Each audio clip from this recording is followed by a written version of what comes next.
Hello, service support team member. Welcome to the first module of training. I'm super excited for you to start in this process and this journey. If you are here, you have been approved for the team. And this means that you have an incredible gifting and calling that we are super excited to facilitate as you advance in the kingdom of God and how you serve in your ministry calling. So this training is broken up into three different modules to kind of make it a little bit more digestible. The first one that we'll be talking about right now is module 1. It's a little bit more of like the logistics and the setup, the scheduling, and all of that kind of stuff. And then we'll get into more of the complicated ministry aspects that require a little bit more like discernment and all of that later on, which is the fun part. But module 1 is a little bit of the basics. So it seems like a lot of information right off the bat. Please don't be overwhelmed. Don't overthink it. There's definitely going to be a time after each module for you to like submit your questions. And definitely, if you have any things that come up, any questions that come up during this training, reach out to your service lead, the person that's training you on Sundays, and just kind of ask them. There's nothing that can surprise them as far as questions. I'm sure they had the same when they were going through it. So let's dive in. I'm going to share my screen. Don't mind all the tabs that are open as I open this. It's a lot going on here. Okay. Oh, we're going to backtrack. Alrighty, so welcome to the service support team training. It's a complete guide. We are in module 1, setups and logistics. So our mission statement, and you can pause here and read this yourself if you want to read the whole thing, but basically what it's talking about is just the fact that we are the people with the eyes of a security team member paired with the heart of a minister. There's a lot of discerning that is involved in our job.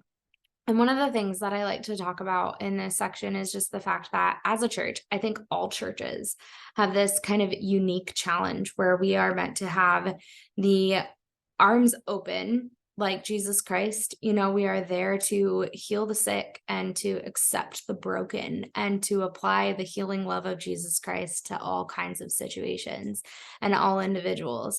And so we have kind of this open arms and open door policy, but at the same time, we're charged with this incredible task of needing to protect the house and protect the atmosphere and steward a healthy, structured environment that allows for people to grow and to be held accountable. So how do we keep our arms open to all kinds of kinds while also kind of helping to instill a healthy environment? It's definitely a balancing act that we have to play. And so our solution to a part of this, at least when it comes to the sanctuary on a Sunday, is the combination of the service support team, the security team, and the usher team. So within the sanctuary, in order to protect the atmosphere, you have kind of two extremes, being the security team, which is like all protection. They are looking for the threats, the physical threats, the big issues. They're watching for those and they're going to take them out if needed, right? Then you have the ushers that are kind of in the middle. They're just like controlling flow, logistics, helping people find seats. They'll turn the temperature down or up if needed, that kind of stuff, where they're kind of helping to coordinate where everyone is and where they're going. And then you have the ministry side of the security team. That's us. And so we handle all kinds of things that pop up that are kind of like disrupting the atmosphere during the service, that are not a security issue or a flow issue. And it's a wide range of things. We're going to talk about a lot of them in these trainings. But yeah, so that's kind of why we have a ministry heart. We're there for the people. We're there to catch the broken, to heal the sick, to kind of help to facilitate a healing, loving atmosphere while also kind of holding the line of a high standard of people behaving and kind of not being disruptive or distracting from other people being able to engage in what the Holy Spirit has for them that day. Yeah, so it's definitely an important and a needed job in the church. So the first thing's scheduling. How will you even get there to set up if you don't know what your schedule is? So the way it comes to you is through a text message, because we are using the Lead app. So when the coach of the team goes in and puts you in for that day, you'll get a text when they send out that notification. You click on the link, and this is a video that kind of takes you through that process. So let's watch this really quick. Okay, so you go into the text and click the link that it sent you, and that takes you to this page. You'll scroll down and you'll find the time that you are accepting the volunteer position for and click on it. And then once you go into here, you can click the big blue accept button or decline if you need to decline. And then it turns green where it was yellow before, and it shows you accepted it. But then if you click on it again and you click view schedule up at the top, that'll take you into a page where you can now see every single person on the schedule for that day for every service. So you can scroll through, see who declined, who accepted, who's still pending, and you'll get an idea of who's on your team for that day as well. So this is a really useful tool for you. Yeah. Okay, so you go gosh, into the it's gonna text do and it click again. the link that it sent you, Nope. and that takes Stop. you to this page. You'll scroll down and you'll Okie dokie. So that's scheduling. I love that feature, and a lot of people, like, if you take the time to really explore the CCB website, you can get even way more advanced than that video goes into. I never quite learned that much, but there are people who go in and they actually even like block off, like they're like, I'm on vacation these days, and you can go in and request not to be scheduled for certain days of the month, which is awesome.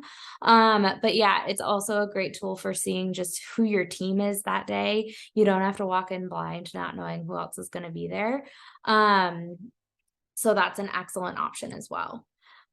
So call times. So if you are scheduled, and it won't say this when you get the text, this is something you just kind of have to know and remember, but that if you're typically there at the 8:30 service, arrival time for the service support volunteers for that service is 7:50 a.m.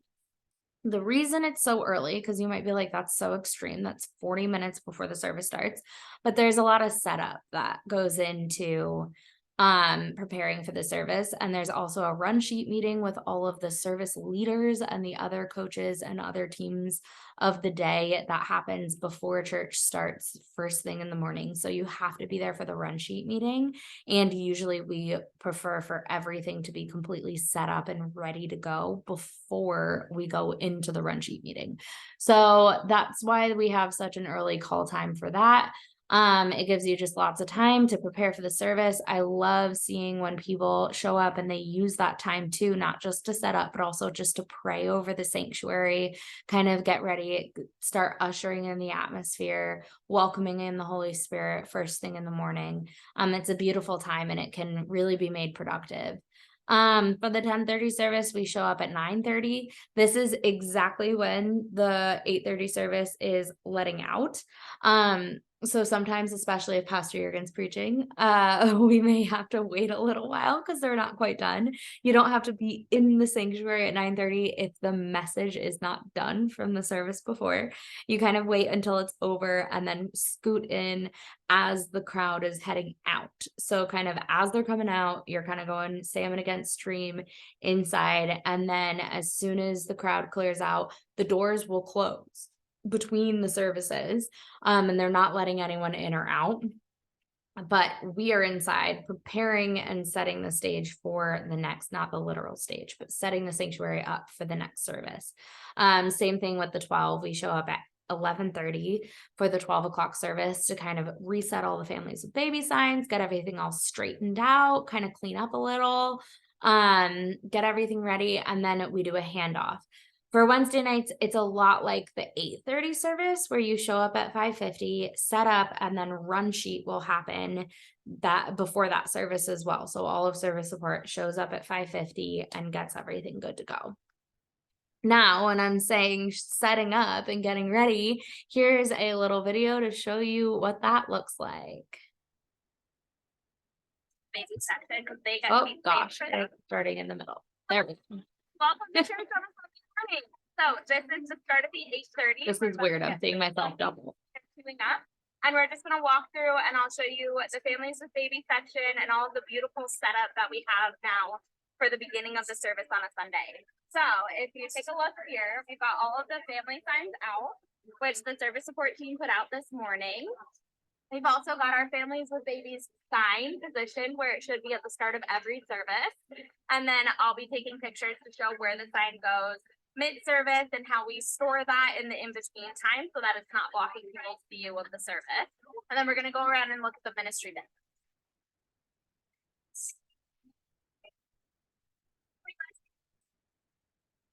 All right, so right here, there's 2 seats on the edge of the families with baby section that say response team. We put those out as well to help save those spots. So that's not a part of the families with baby section because they get seats saved for them. Here we have the ministry bin. And you'll see more in depth of what goes in these and how they get restocked. But these are posted at the edge of each pillar on both sides. Then we have tissue boxes on both pillars on this side and then on the far side of the sanctuary. And we will put out all of these ministry tags as well. So we set up in the morning, cover the front row with ministry tags so that all of the leaders and pastors have their ministry tags ready for them at the end of the service. And then there's one more thing.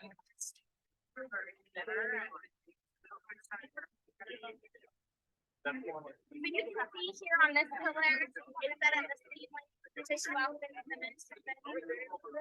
Here's a table to the other side. And then we also have these buckets. So we put out 2 of these, one on each side of the sanctuary, and these are for manifestations. We'll cover in the 3rd module a little bit more about those, but this is just in case a demon starts manifesting. Sometimes vomiting happens, and it's always going to happen on the day that you don't put the bucket out. So we keep these here just in case. And the last thing that we set up in the mornings before people get here are the high team seats. So we put out all the high team cards and make sure that they have seats with us in the service so that their seats, because they come in after worship and they wouldn't get a seat on the busy days if we didn't have those reserved. And we have our other service support seats here. And there's a service support seat at the end of the families with baby section on the other side. All right, so that's our setup and that's how it should look every Sunday and Wednesday. Alrighty. Oh gosh. Wait.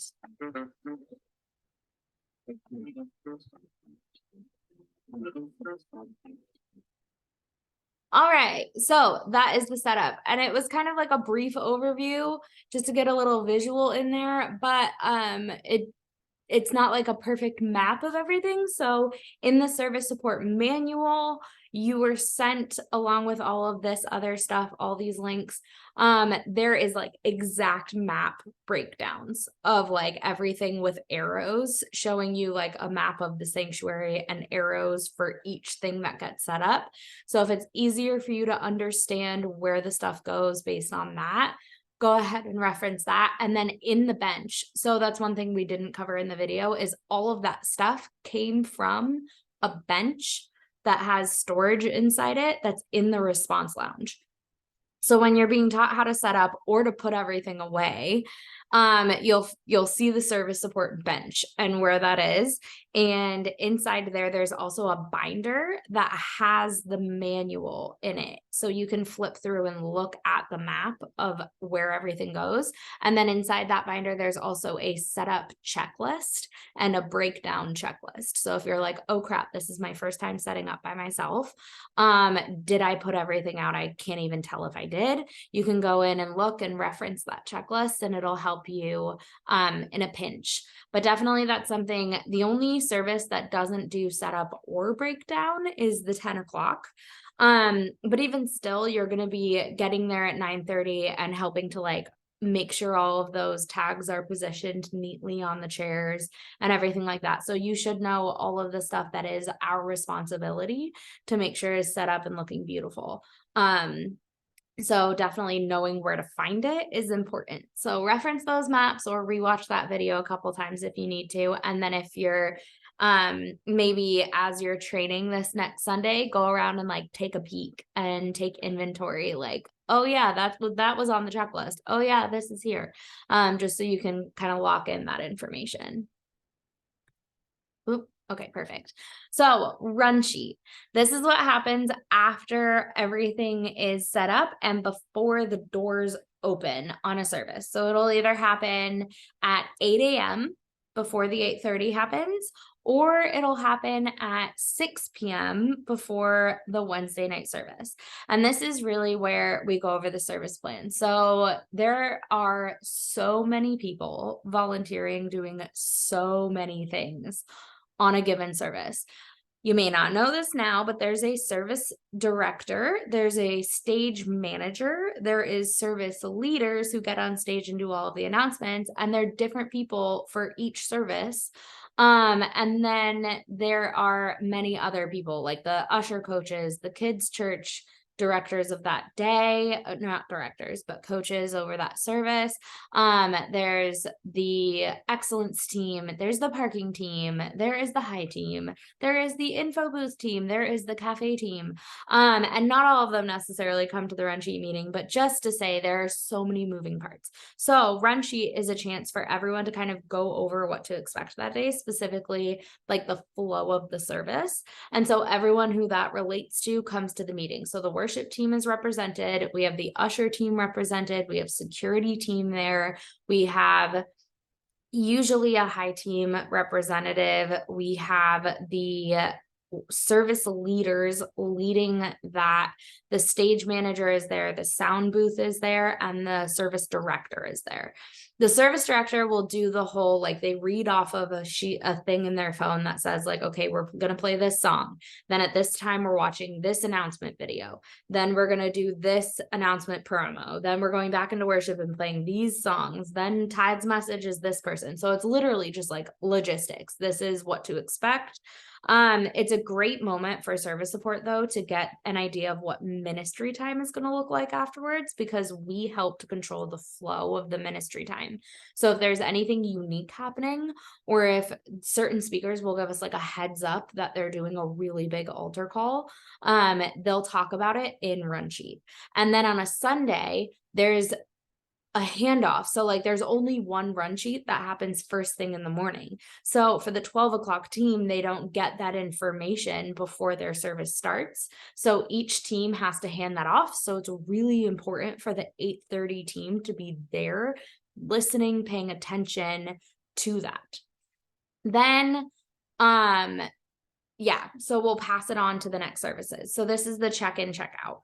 Make sure when you arrive at your service that you are checking in with the team of the service before you.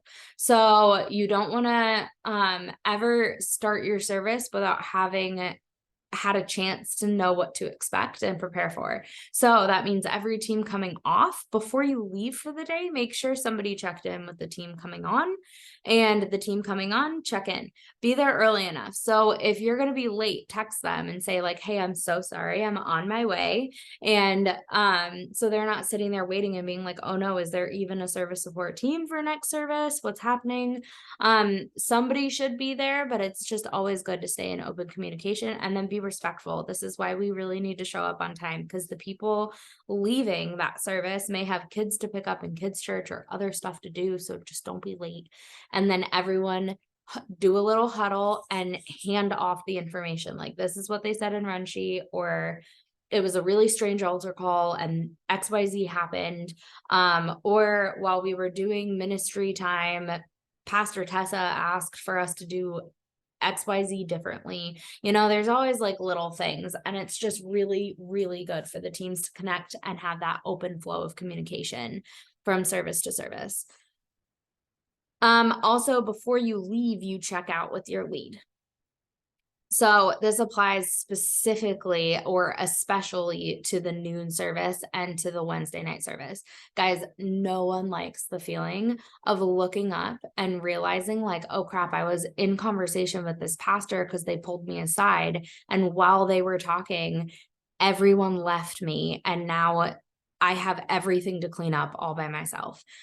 don't be that person. Don't leave your service lead by themselves to clean everything up. Make sure before you leave, you're checking in with the person who's in charge, and getting the green light to go. And they may have things like, you never know what they were asked to like step into.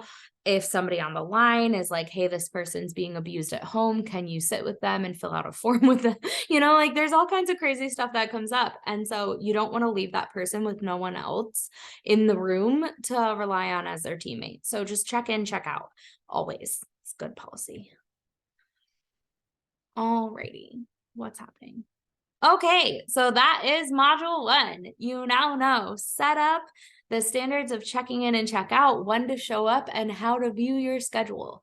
So if you have any questions, here's your moment. You're gonna click on the module 1 quiz that you will find in your in the list of links that was sent to you, and then fill that out. Let us know what you think. Talk to your service leader, whoever's training you on Sunday, about this module and all the things that you learned and what you're still wondering about.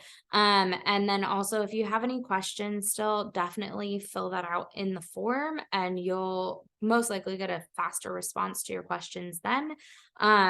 Also, it's just good to write them down now because it'll be easier to forget them if you try to wait until Sunday and ask them then. All right, guys, so congratulations, you have completed module 1.